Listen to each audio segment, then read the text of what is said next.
I am holding a boarding pass in one hand and an engagement ring in the other, and I genuinely don't know which one I'm about to lose first. Theo is standing by the window, the Atlanta runway lights smearing gold behind him, and he has that look, the one where his jaw goes tight before his mouth, says something he's already decided. I know this look.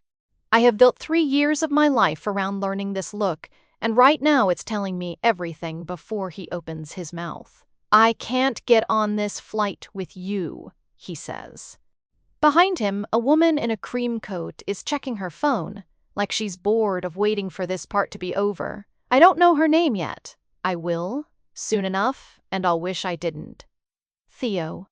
I say his name like it's a question, because it is one. What is happening? What is this? Say, it isn't this. Sabrina and he stops. Starts again, the way men do when they've rehearsed the easy version, and the real one is harder to say out loud. It's not what you think, it's been building. You've been so focused on the agency, and you needed someone richer, I say. And I don't say it cruelly, I say it like I'm reading a headline. Because that's what this is. That's exactly precisely what this is. And some small, cold part of me already knew it the way you know a storm is coming before the sky tells you. He doesn't deny it. That's the part that stays with me. Not the affair, not the timing, not even the airport. It's that he just stands there and lets the silence answer for him, the way the guilty do, when they've run out of better lies. The gate agent calls my row. Mine, not his. He already changed his ticket. He already has somewhere else to be, someone else to be there with, and I am standing here with a ring in my palm that suddenly feels like a coin I should flip, except there's no second option. There's just gone and not gone yet, Margot. Sabrina says my name like she's trying it out for size, like she wants to see if it fits in her mouth. I'm sorry, it's like this. No, you're not. I'm not cruel about that either, just accurate. I get on the plane, I don't cry. I want to note that, for the record, because crying is what people expect, and I have spent my whole life being slightly better than what people expect of me. I sit down in seat 14B, I put my bag under the seat in front of me, and I stare at the safety card, like it contains the answer to a question I haven't asked yet. The man next to me, 14C, is reading something on a tablet, half a smile on his face, like the world is mildly funny to him. I don't look at him properly. I don't have it in me to look at anyone properly right now. The plane pushes back from the gate, Atlanta tilts sideways out the window and disappears. I think I was supposed to be married by spring. I don't even know that woman's last name. I think, finally, somewhere over North Carolina, staring at nothing. I have no idea who I am, if I'm not the person who's marrying Theo Bellamy. That thought scares me more than anything that happened at the gate. You're allowed to order the wine, the man next to me says. Even if it's 11 in the morning, I won't tell anyone. I look at him properly for the first time. Dark hair, the kind of suit that isn't trying too hard to look expensive, but clearly cost more than my rent, and an expression that's somewhere between amused and careful, like he's reading a room he just walked into. Was I that obvious? I ask. You've been staring at the seat back pocket like it owes you money for the last 40 minutes. He folds his tablet closed. I'm not trying to pry. I just don't love watching someone suffer in silence next to me for 4 hours. Feels rude not to offer wine. Something about the bluntness of it, the lack of performance, makes me laugh, which surprises both of us. Margot, I say. Julian, he doesn't offer a last name and I don't ask. There's something easy about not knowing things about a stranger. No history to manage. No expectations to fail. I tell him the short version. Fiancé, gate ring, gone. Because the wine arrives and apparently that's all it takes to loosen something in my chest that's been clenched since Atlanta. He said it like I should understand. I tell Julian. Like, of course you'd leave the woman who built a business out of a spare bedroom for the woman whose family owns 3 of them. What's the business? Branding and events. Small agency. We do corporate rebrands, launches, the occasional gala when someone takes a risk on us. I shrug. It's good work. It's just not, apparently, enough work compared to whatever Sabrina's family does. What does her family do? Hospitality conglomerate, I think. Hotels. The kind of money that doesn't ask permission to take up a room. I take a sip of the wine, mostly to give my hands something to do that isn't shaking. Sorry. You didn't sign up for the whole biography. I offered the wine, Julian says. I think that's an unspoken contract for at least one biography. He has this way of listening that makes the silences between sentences feel intentional instead of awkward, like he's actually waiting to hear what I say next, not just waiting for his turn to talk. I notice his hands resting loosely on the tray table. No ring, no watch flashier than it needs to be. He asks good questions. Specific ones. What's the agency called? How long have you run it? What was the last project you were proud of? I tell him about the Whitfield rebrand. 8 months of work. A campaign that doubled their foot traffic. The kind of project that made me believe, for a while, that I was building something that mattered. You sound like you love it, he says. More than you love the engagement, maybe. I go quiet, because he's not wrong, and it's not a comfortable thing to realize at 31,000 feet, next to a stranger who has no idea what that admission costs. That's a terrible thing to say to someone 3 hours after she got dumped at a gate, I tell him. Probably, he agrees. But I don't think it's untrue. The plane hits a patch of turbulence, just enough to rattle the cart in the aisle, and for a second, neither of us says anything, just the hum of the engine and the small, ordinary sound of ice shifting in his glass. It's the first quiet, all day, that doesn't feel like grief. For what it's worth, Julian says, eyes back on the window. Anyone who leaves at a gate instead of before, it was never staying for the right reasons in the first place. I don't know yet that I'll think about that sentence for weeks. I don't know yet that I'll see his face again in 9 days, across a conference table, with his last name printed on a contract that has my agency's name right below it. I just know that for the first time since this morning, I'm not bracing. For the next blow, we land in New York a little after 4. Julian helps me get my bag down from the overhead bin, a small, unremarkable kindness that somehow undoes something in me that the entire morning hadn't managed to. Thank you, I say, for the wine and the honesty any time. He hesitates at the gate, like there's a version of this where he asks for my number and then doesn't. Good luck with the agency, Margot, I mean that. He disappears into the terminal crowd, and I stand there for a second longer than I need to, watching a stranger walk away who somehow knows more about how I actually feel than the man I was supposed to marry. My phone buzzes. My sister, Camille, landed yet? Mom told me. I'm so sorry. Call me the second you're off that plane. I mean it. I call her from baggage claim, and the moment she picks up, I finally let the day catch up to me just for a second, just long enough to feel it, instead of narrate it. He didn't even apologize properly, I tell her. He apologized like he was explaining a scheduling conflict, because to him, you were a scheduling conflict, Camille says, with the particular fury of a younger sister who has never once liked Theo Bellamy. Come, stay at mine tonight. I'll get wine, real wine, not airplane wine. I had airplane wine. I say, it was fine. Actually, that's the most unhinged thing you've said all day. I laugh, properly, for the first time and for a second, standing in a baggage claim in a city that doesn't know yet what's about to happen to me. I think I might survive this. My bag comes around the carousel. I pick it up. I don't look back toward the gate. I have no idea that 9 days from now, I'll be sitting in a glass conference room being introduced to Julian Marchetti, CEO, and that the contract on the table will be for the rebrand of the Callaway agency's biggest client to date, a hospitality group merger, that it turns out swallowed Theo's firm whole 3 months ago. I have no idea any of that yet. I just know I'm tired and I'm angry, and underneath both of those, very quietly, I'm something that feels disturbingly close to hopeful.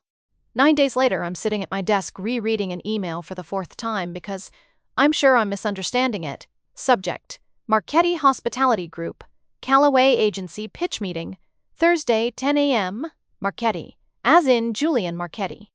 As in the man who held my wine glass steady on a turbulent flight and told me leaving at a gate instead of the 4, one says everything about a person. "You're staring at that email like it bit you," says Desmond, poking his head into my office. Desmond isn't technically my employee. He's a freelance contractor who does our books 2 days a week and somehow knows everyone in 3 industries. But he has the energy of someone who's already read the email over my shoulder. I think I met the CEO on a plane the week Theo Bellamy left you at a gate for a Holt heiress. Yes, the whole office knows. Margot, your sister, told everyone at brunch. Desmond sits down across from me, entirely unbothered by my expression. Why does the universe hate you specifically? I don't think it's hate. I think it's, I stop. Theo works for Holt Hospitality, and Marchetti just acquired Holt's parent group 3 months ago, which means your ex's new fiancé's family business now reports to the man you spilled your guts to on a Delta flight. Desmond leans back. Margot, this is either the best thing that's ever happened to you or an absolute disaster, and I genuinely cannot tell which. Neither can I, if I'm honest. The pitch is for the rebrand of the newly merged Hospitality Group's flagship annual gala 18 days from now. It's the biggest contract our agency has ever been considered for. It's also, unmistakably, going to be Theo's company's biggest event of the year. The one where, according to the industry gossip Camille's been forwarding me, he and Sabrina are expected to publicly announce their engagement. If we land this, I say slowly, I'm not just rebranding an event. I'm standing in the room while he announces it. Or, Desmond says, you're standing in the room running it, which is a very different kind of standing. I look at the email again, at Julian's name at the bottom, polite and businesslike, no acknowledgement that we've met, no indication he remembers the flight at all. There's a ticking clock starting now, and I can feel its shape, even before I understand all its teeth. 18 days until the gala.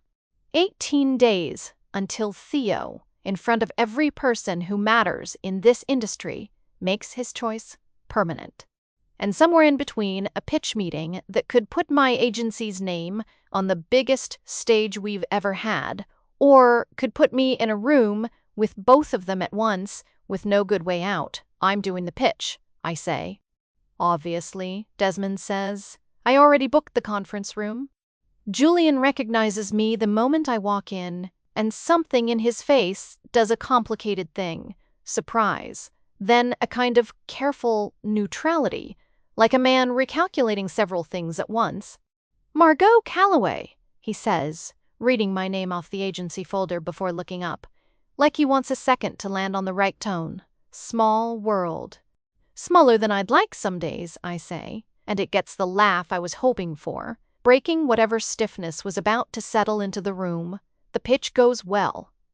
I know my work, and more importantly, I believe in it. The concept I've built isn't just decoration for a gala, it's a complete narrative arc for a hospitality brand that's about to fold 3 smaller identities into one, and I pitch it like I mean it because I do. Afterward, Julian walks me out personally, which Desmond later informs me is not a thing CEOs do, Margot. That's a thing. I didn't put it together until I saw your name on the folder, Julian says, in the hallway. Quieter now. You didn't mention you ran the agency we were considering. You didn't mention you were a CEO, I say. You let me think you were just a guy in 14C who liked airplane wine opinions. I am a guy in 14C who likes airplane wine opinions, he says. I'm also occasionally the CEO. Both things are true. There's a beat where neither of us says the obvious thing, which is that this contract, if we win it, means the gala will also be the event where Theo Bellamy announces his engagement to a woman whose family business now answers to Julian. I should tell you, I say, because I'd rather say it than have it surface later, like a landmine. The groom-to-be at this gala used to be my fiancé, until 9 days ago, at a gate.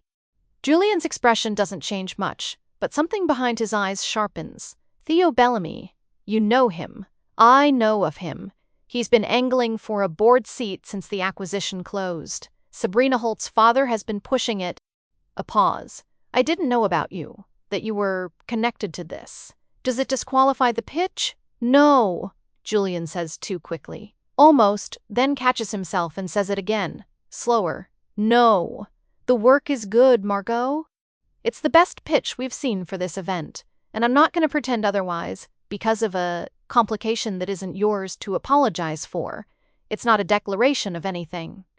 It's just decency, plain and unhurried, and it lands harder than anything Theo said to me at that gate, because it's the first time in 9 days someone has looked at the wreckage of my life and not treated me like the casualty in someone else's story. Thank you, I say, for not making this weirder than it already is. I make no promises about the next 18 days, Julian says, almost smiling, but I'll try. The agency wins the contract 2 days later. Desmond does a small, undignified dance in the break room that I pretend not to see. The high doesn't last 24 hours. Theo wants to grab coffee, Camille tells me over the phone, in the careful voice she uses when she's about to tell me something I won't like. He called me. Said he wants to clear the air before the gala, since you're apparently running it now. How does he already know I'm running it? Sabrina, probably, or her father. People talk in that industry, Margot. You know that better than anyone. I meet Theo 2 days later, at a coffee shop on a gray, ordinary Tuesday, because some childish part of me wants to see his face when he realizes the woman he discarded at a gate is now the one shaping the most important night of his social calendar. He looks the same. That's the strange thing. I expected him to look different, changed by the new life he chose, but he's just Theo. Same jaw, same careful hands wrapped around a coffee cup he won't drink. I heard you got the gala contract, he says. That's Margot. That's actually great. I'm glad, are you? I say, not a question, I am. He sets the cup down, and his hands go still in that particular way. I remember from years of watching him decide how much truth to give a room. Look, I know this is strange, having you involved in your engagement announcement.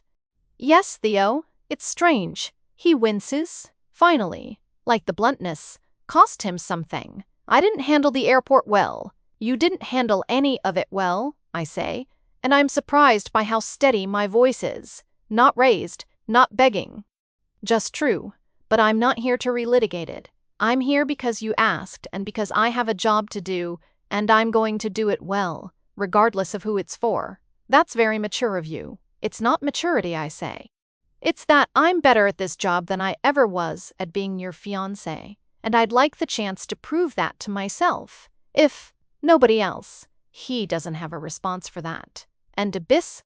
We sit in a silence that isn't comfortable, exactly, but isn't bleeding either. The sound of the espresso machine hissing somewhere behind the counter, a stranger's chair scraping against the floor, the ordinary noise of a life that's still going on around the wreckage of mine.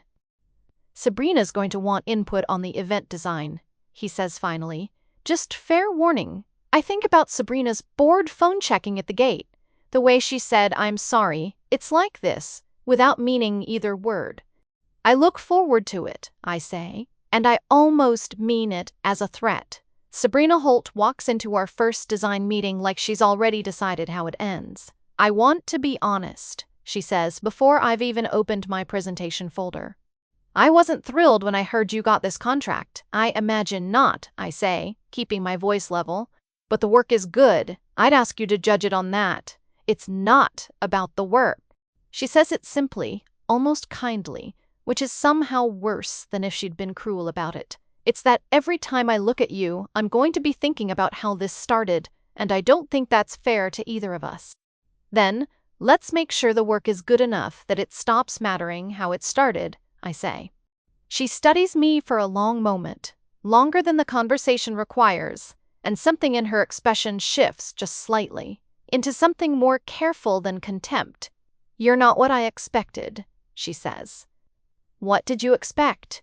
"Someone broken." Theo made it sound like. She stops herself, visibly deciding not to finish that sentence. "It doesn't matter what he made it sound like. It matters to me," I say quietly, "because I can't help it." "What did he say?" Sabrina hesitates, and for a second, I see something underneath the cream coats and the careful boredom. A woman who maybe isn't entirely as settled in her choice as she wants the room to believe. "He said you were too focused on the agency to make room for him," she says, "that you'd already chosen your work over the relationship before he chose me." It's a familiar story, the kind men tell themselves to make their leaving feel like an inevitability instead of a decision. I feel the old hurt flare, quick and sharp, and then, strangely, let go of it almost as fast. "That's not what happened," I say, "but I understand why it's easier for him to tell it that way." "Is it true that you didn't cry?" Sabrina asks, abruptly, like the question has been sitting in her for days. "At the gate. At the gate?" He said, "You didn't cry," and it bothered him more than if you had. I think about that, about the strange power of not falling apart, and how unsettling it apparently was to the man who expected me to. "I didn't cry because some part of me already knew," I say. "Doesn't mean it didn't break something, just means I didn't break in front of him." Sabrina nods slowly, and something about her posture loosens, just slightly, the performance dropping for half a second before resetting. "I should go over the seating chart with you," she says, businesslike again. "I have opinions." "I'm sure you do," I say, and for the first time there's something almost like an alliance forming in the air between us. Fragile, unspoken, and entirely unexpected. "You haven't mentioned Julian once tonight," Camille says, refilling my wine glass at her kitchen counter. "And that's how I know something's going on." "Nothing's going on. He's the client, the CEO of the client, Margot." She says my name the way she has since we were kids. The tone, that means I see exactly what you're doing. "You've mentioned the gala 11 times. You've mentioned Sabrina 4 times. You've mentioned Theo 0 times, which is its own kind of telling. And you've mentioned Julian 0 times, which is a completely different kind of telling. I don't have anything to mention. We're working together." "You lit up for half a second just now," Camille says. "When I said his name, I watched it happen. You can deny it, but I watched it happen." I don't have an answer for that because she's not wrong and there's something uncomfortable about being seen this clearly by someone who loves you. "It would be insane," I say finally. "He's my client. He's also," I gesture vaguely, "he's also just decent." Camille, in a way that feels unfamiliar after Theo. "I don't know what to do with decent." "You let yourself notice it," Camille says simply. "That's all. You don't have to do anything about it tonight." I think about the conference room, the hallway, the way Julian said the work is good, like it was the only thing that mattered, the way he didn't flinch when I told him about Theo. I think about 14C, and the wine, and the sentence about Gates that I still haven't stopped turning over. "I'm not ready for anything," I say. "I just got left at an airport, Camille." "I know." She squeezes my hand. "I'm not telling you to be ready. I'm telling you it's allowed to exist, quietly, whatever it is, without you having to solve it right now." It's the kind of thing only a sister can say and have it land as comfort instead of pressure. And for a moment, sitting in her kitchen with cheap wine and the city humming faintly outside, I let myself just sit with the quiet thing Camille's named, without trying to talk myself out of it. 12 days before the gala, the venue floods. Not metaphorically, actually literally. A burst pipe in the ballroom ceiling at 2 in the morning. Water pooling across the floor where the centerpiece installation was supposed to go. The whole vision I'd spent 2 weeks building suddenly underwater in the most literal sense possible. I get the call at 6 a.m., and I'm at the venue by 7, standing in the wreckage, in last night's clothes, watching contractors assess the damage while my entire concept dissolves in real time. "We have backup venues," Desmond says, scrolling through his phone with the calm of a man who has weathered exactly this kind of disaster before. "None of them are as good. All of them are smaller. Smaller doesn't work. The guest list is fixed. Sabrina's father invited 400 people. Then we need a miracle, or we need the original venue back in 12 days, which the contractor is telling me very calmly, which terrifies me, might not be possible." I call Julian without quite deciding to. It just happens, my thumb finding his name before my brain catches up. "The venue flooded," I say, the second he picks up. "I don't have a solution yet." I wanted you to hear it from me before you heard it from someone with worse news and less of a plan. There's a pause on the line, and when he speaks, his voice has none of the panic I expected from a man whose company's biggest event of the year just took on water. "What do you need?"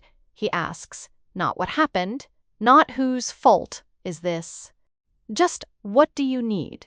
Time, mostly, and maybe access to a venue that isn't on my approved vendor list because every backup we have is too small. "I have a building," Julian says. "Marchetti owns the old Lindholm Hall downtown. We've been sitting on renovation plans for 2 years and never pulled the trigger. It's not finished, but it's structurally sound and it's twice the size of what flooded. An unfinished building. For a 400-person gala in 12 days. You said you wanted a miracle," Julian says, and I can hear, even over the phone, that he's almost smiling. "I'm offering you raw materials and 12 days. What you do with it is the part I trust you for. It's reckless. It's also somehow exactly what I need. Not a rescue, but a chance. The difference being everything." "Okay," I say. "Send me the address." "I'm going to need every contractor you trust, and 0 people who'll tell me it can't be done." "Margot," he says my name carefully, like he's choosing it on purpose. "For what it's worth, I think you're going to make this the best version of the night, not a worse one." I hang up the phone, standing in an inch of standing water, in ruined shoes, 12 days from the gala that's going to either make my agency or end the small, hard-won reputation I've built from nothing. And for the first time since the airport, I don't feel like the casualty in someone else's story. I feel like the architect of my own. Lindholm Hall is beautiful in the way that things are beautiful before they're finished. Raw stone walls, soaring windows with no glass yet installed, dust catching the afternoon light like something deliberate. "This is insane," Desmond says, standing in the middle of the cavernous main room. "This is the most insane thing we've ever attempted, and I include the time we built a launch event in a parking garage." "It's perfect," I say, and I mean it. There's something about the unfinished bones of the place that fits the narrative I've been building for this rebrand all along. Not polish for its own sake, but transformation. 3 companies becoming one, raw materials becoming something whole. I'm sketching lighting placements on a tablet, half talking to myself, when I hear footsteps behind me. "You weren't kidding about the unfinished part," I say without turning around, assuming it's Desmond. "I told you it wasn't finished," Julian says, and I turn to find him in shirt sleeves, jacket slung over one arm, looking less like a CEO and more like a man who came straight from somewhere else to see this himself. "I didn't expect you to look this happy about it, though. It's exactly what the concept needed," I say. 3 companies merging into one identity. What's more honest than building it in a room that's still becoming itself? Something shifts in his expression, something that looks almost like being caught off guard by admiration. "You really do love this," he says. "The work. I wasn't wrong on the plane." "You weren't wrong on the plane." I agree. We walk the space together for the better part of an hour, him asking sharp, specific questions, not the questions of a man checking boxes, but someone actually curious about how a room becomes a feeling, and somewhere in that hour, standing under exposed beams, with dust motes catching gold in the dying light, something passes between us that neither of us names. 12 days, I say, mostly to myself, looking up at the unfinished ceiling. You'll make it work, Julian says. I have no doubt about that. You barely know me. I know enough, he says. And there's a quiet certainty in it that lands somewhere low in my chest. I know you didn't cry at a gate when you had every right to. I know you build something out of raw materials instead of waiting for the easy version. I think I know you better than a lot of people who've had longer to figure it out. The room goes quiet around us, not awkward, just full. The kind of silence that has weight, the kind I'd usually fill with a joke or a deflection. Instead, I just stand there and let it be heard. I should get back to the lighting plan, I say finally, because if I don't say something ordinary, I might say something I'm not ready to say yet. Of course, Julian says, and steps back to let me, though neither of us moves particularly fast about it. 9 days before the gala, Julian shows up at the venue at 8 at night, unannounced, holding 2 coffees and an expression like he's not entirely sure why he came. I was in the area, he says, which is clearly untrue, since Lindholm Hall is nowhere near anything a CEO would casually be near at 8 at night. You were not in the area. I was not in the area, he admits. I wanted to see how it was coming together, and I wanted an excuse to see you, if I'm being honest, which I'm apparently incapable of not being, around you, specifically. I take the coffee he offers, and we sit on overturned crates in the half-finished ballroom, the construction lights casting everything in a warm, temporary gold, like the room is holding its breath along with us. Can I ask you something, I say, that has nothing to do with the gala, always? Why didn't you say anything? On the plane, you clearly noticed something. You don't strike me as a man who offers wine and honesty to every stranger in 14B. Julian turns his coffee cup slowly in his hands, considering. Because you'd just been left at a gate by someone who was supposed to choose you and didn't. The last thing you needed that day was another person wanting something from you. So I didn't let myself want anything. He shrugs, almost embarrassed by the simplicity of it. I just wanted you to have one decent hour. Something in my chest gives way, slow and total, like a held breath finally let go. And now? I ask. Now, you're not in that airport anymore, Julian says quietly. And I'd be lying if I said, I haven't been counting the days until this contract ends, wondering if there'd be a reason for us to still talk once it does. It's the closest either of us has come to saying the thing out loud, and for a moment I let myself sit inside it. The warmth of the construction lights, the coffee going cold in my hands, the quiet certainty of a man who waited instead of took. I don't know what I'm about to say, I tell him honestly. I think I just want to find out. But before I can, my phone buzzes on the crate beside me, lighting up with a name that breaks the moment clean in half. Theo. I should take this, I say, and watch something careful settle back over Julian's face. Not jealousy, exactly, but a kind of patient retreat, a man stepping back to let a door close on its own. Sabrina's father wants to move the engagement announcement up. Theo says, the second I pick up, no greeting, no preamble, to earlier in the night. Before the keynote, not after. Why does that require a call at 8 p.m.? Because I need you to make it bigger, Theo says. A real moment, lighting, music, the whole production. Sabrina's father is old school. He wants the room to feel it. I sit there for a second, processing the strange vertigo of being asked to choreograph, the public cementing of my own replacement, in a venue I'm building with the help of a man I just almost confessed something to. I'll build you a beautiful moment, Theo, I say finally. And I mean it, professionally, if nothing else. That's the job. But I want you to understand something. What? I'm not doing this because I'm over it, I say, surprising myself with the honesty. I'm doing it because I'm good at my job and because somewhere in the last 18 days, I stopped needing your engagement to mean anything about my worth. Those are two different things, and I want you to know which one this is. There's a long pause on the line. I didn't expect you to say that. I didn't expect to mean it, I admit, but I do. After I hang up, I sit in the quiet of the half-built ballroom for a long moment, turning the conversation over. 12 days ago, that call would have undone me tonight. It just feels like information, a production note, nothing more. And the difference between those two reactions feels like the most important thing that's happened to me all month. I think about going to find Julian to finish the sentence the phone call interrupted.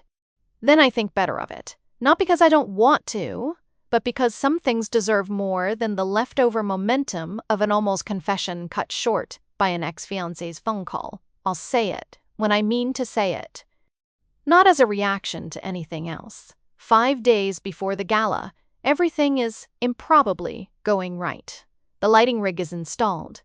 The centerpiece, a sculptural installation made from salvaged stone, left over from the hall's original construction, repurposed instead of replaced, is finished and exactly as beautiful as I'd hoped.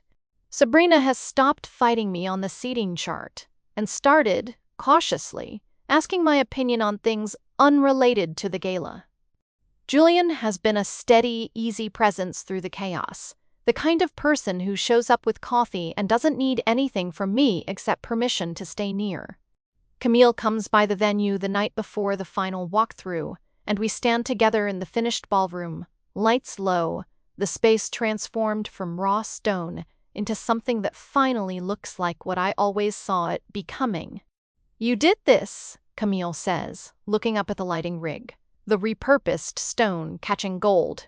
18 days ago, you were getting left at a gate. Look at what you built instead. I had help, I say, thinking of Julian, of Desmond, of Sabrina's strange, careful truce. You always have help. The building was still you. Camille squeezes my arm. I'm proud of you. I don't think I've said that yet through all of this. I'm proud of you. It's a quiet, ordinary moment. Just two sisters standing in an empty ballroom the night before a gala. But it settles something in me that's been unsettled since the airport. For the first time in 18 days, I let myself believe that this story is heading somewhere good, that the worst is behind me. That whatever happens with Julian, whatever Theo announces, tomorrow night, I've already won the thing that actually matters. I built something real out of the wreckage, on my own terms. I should know better than to believe the calm right before the storm. My phone buzzes, an email late from Sabrina's father's assistant. Subject: Gala run of show. Revised. I open it expecting a minor seating change. Instead, I find a line item that stops my breath in my chest. 8:45 p.m. Engagement announcement, followed immediately by board announcement. T. Bellamy named incoming director of brand partnerships, Marchetti Hospitality Group. Theo. On the board, reporting indirectly to Julian, standing in the room I built, in the spotlight I designed, being handed exactly the future he left me to chase, and my name is on the contract that's about to make it look beautiful.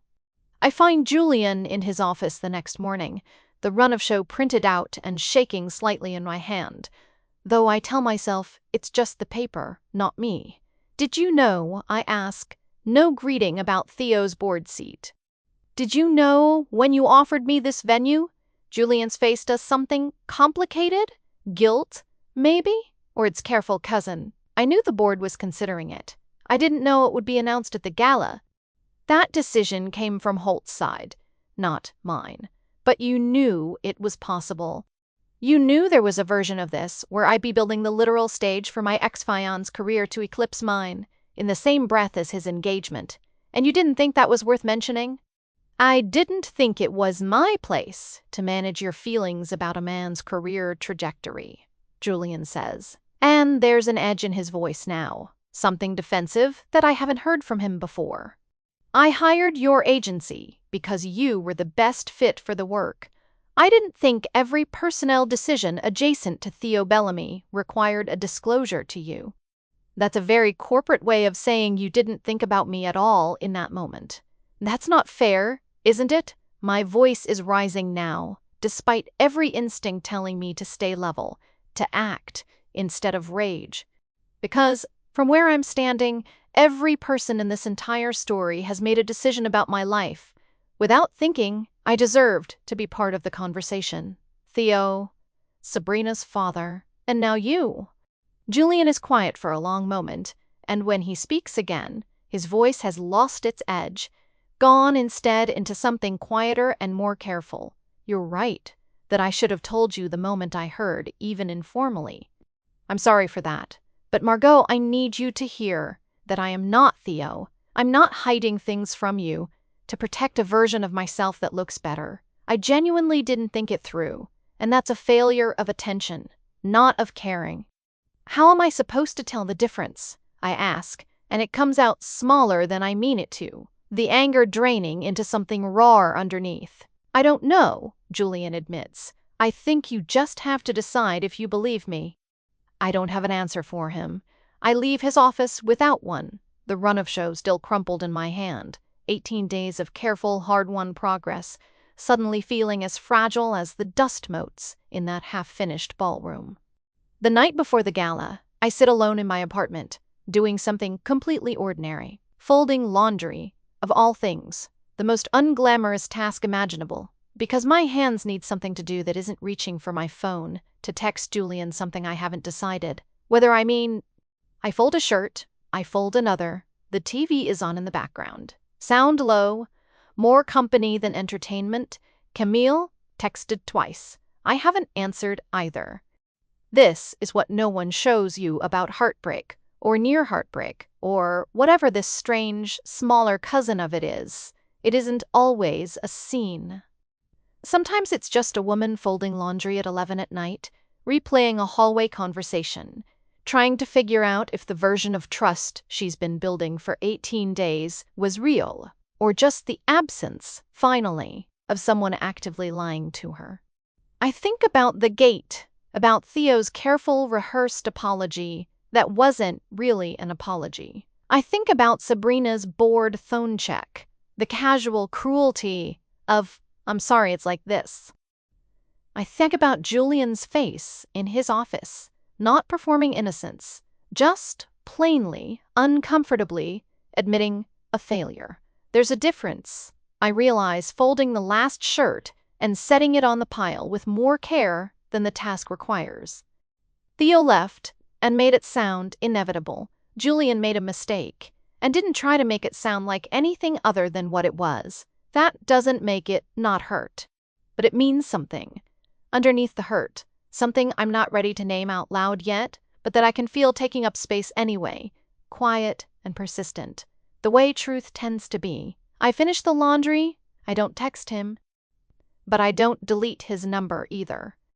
Lindholm Hall, 8 o'clock, 400 guests, and the room I built out of raw stone and 12 impossible days is, by any measure, beautiful. The kind of beautiful that makes strangers stop talking mid-sentence when they walk in. I'm in the back, near the lighting board, watching the room I designed do exactly what I built it to do, feel like transformation. 3 companies becoming one, raw materials becoming something whole. Sabrina finds me there at 8:30, 15 minutes before her announcement, looking less triumphant than I expected. "I wanted to thank you," she says, "before everything happens tonight.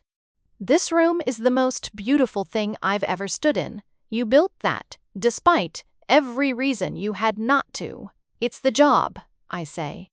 "It's more than the job," Sabrina says, and there's something almost gentle in it now. The performance dropped further than I've seen yet. "I don't think I could have done what you did.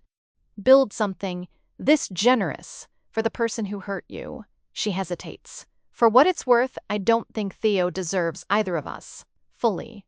I think I knew that before tonight, and I'm choosing to ignore it anyway, because I'm scared of what it means if I don't."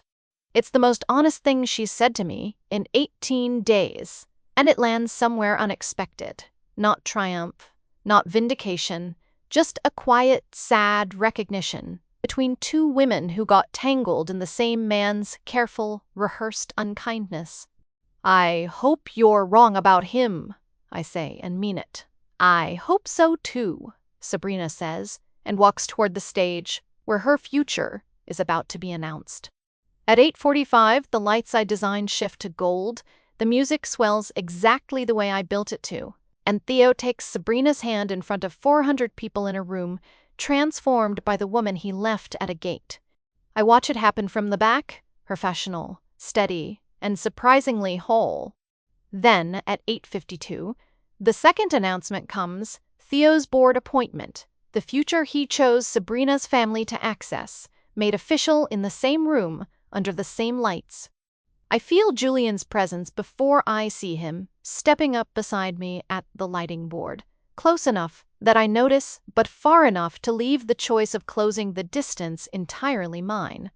"I should have told you," he says, quiet, not performing it for anyone but me. "I'm sorry.